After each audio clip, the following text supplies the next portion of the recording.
à toutes et à tous. Êtes-vous prêts aujourd'hui à créer une entreprise avec votre conjoint?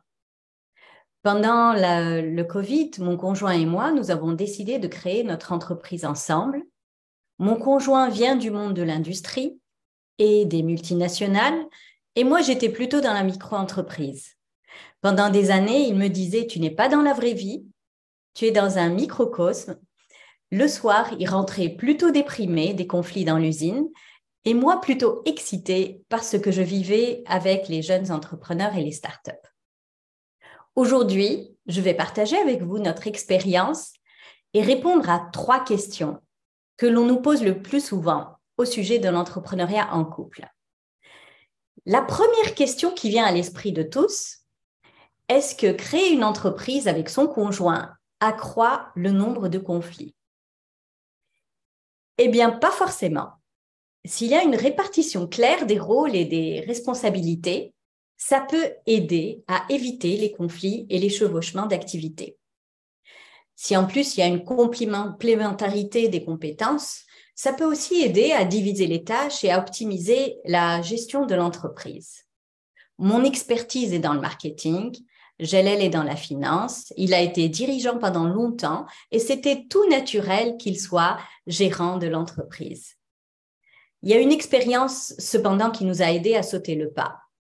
J'avais décroché une mission pour accompagner les entrepreneurs et j'ai soufflé à l'oreille du commanditaire que j'avais un excellent coach en finance. Il l'a recruté. On a relevé le défi ensemble. C'était pas facile. On est tous les deux électrons libres, mais on s'en est bien sortis. Le commanditaire nous a donné une deuxième mission pendant le Covid et juste après, on a décidé de sauter le pas et de créer notre entreprise. Alors, la deuxième question est qui va diriger l'entreprise?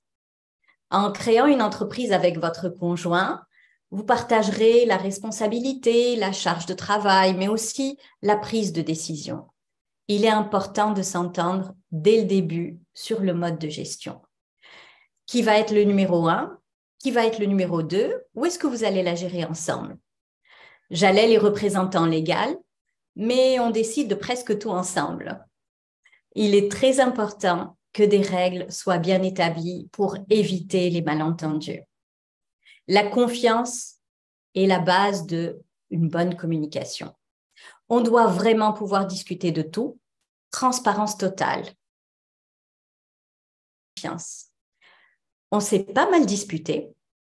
Chacun croyait dur comme fer en ses idées, mais au fil du temps, il y a un apprentissage, il y a un alignement, une régulation qui fait que la communication et la collaboration deviennent plus fluides. En fait, il est important d'avoir confiance en l'autre, mais aussi en ses capacités. Et vous allez être étonnés, mais lorsque l'enjeu est important et la réussite du projet vous tient à cœur, à tous les deux, vous êtes plus disposés à faire des concessions. La troisième question est celle de l'équilibre entre la vie professionnelle et la vie privée. Alors, il ne faut pas se leurrer. Il n'y a pas de frontière entre la vie professionnelle et la vie privée. Mais il y a une compensation tout de même. Travailler avec son conjoint permet de mieux équilibrer les exigences professionnelles et la vie privée. En fait, ça nous donne de la flexibilité pour planifier les horaires de travail, coordonner votre emploi du temps et pour gérer l'entreprise. Alors, vous allez me dire, à force de passer du temps ensemble, on n'aura plus rien à se dire? Eh bien, au contraire. Les échanges sont plus riches. Ils vont porter sur des orientations stratégiques de l'entreprise parce que vous allez avoir un niveau d'information plus complexe. Et il y a un enrichissement mutuel énorme grâce à ces échanges-là, contrairement à une relation professionnelle classique où il y a une sorte de compétition.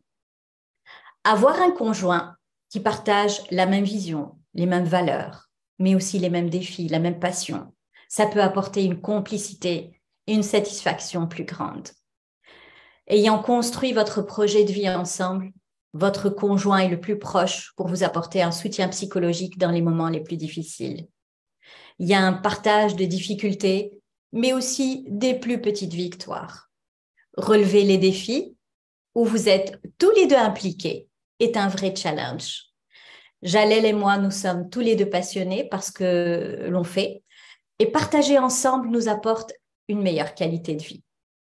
Certains d'entre vous ont eu à un moment de leur vie aussi des opportunités professionnelles intéressantes qui exigeaient des déplacements longs et fréquents. Vous avez dû faire un choix en faveur de votre vie personnelle pour éviter la pression de votre conjoint. Eh bien, entreprendre avec votre partenaire fait que les déplacements et les moments de relâche sont un vrai moment de partage et d'échange.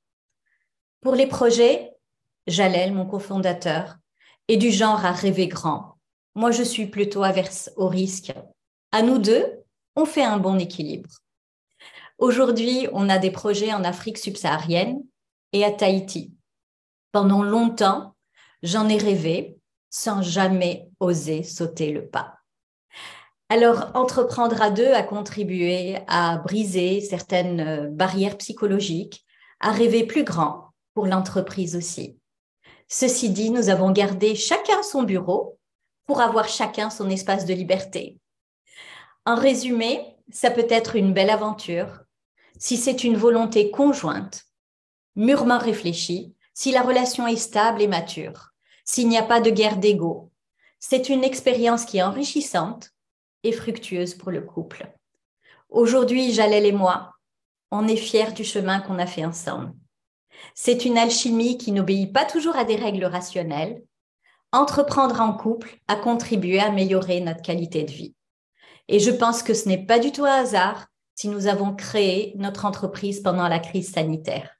Il y a eu une prise de conscience, un besoin de mieux être, de mieux vivre peut-être. Il y a quelques jours, j'ai lancé un sondage sur LinkedIn autour de l'entrepreneuriat en couple et vous allez être étonnés. 62% des répondants le font déjà ou y réfléchissent. Et vous, est-ce que vous êtes prêt à entreprendre avec votre partenaire de vie? Je serai ravie d'échanger avec vous.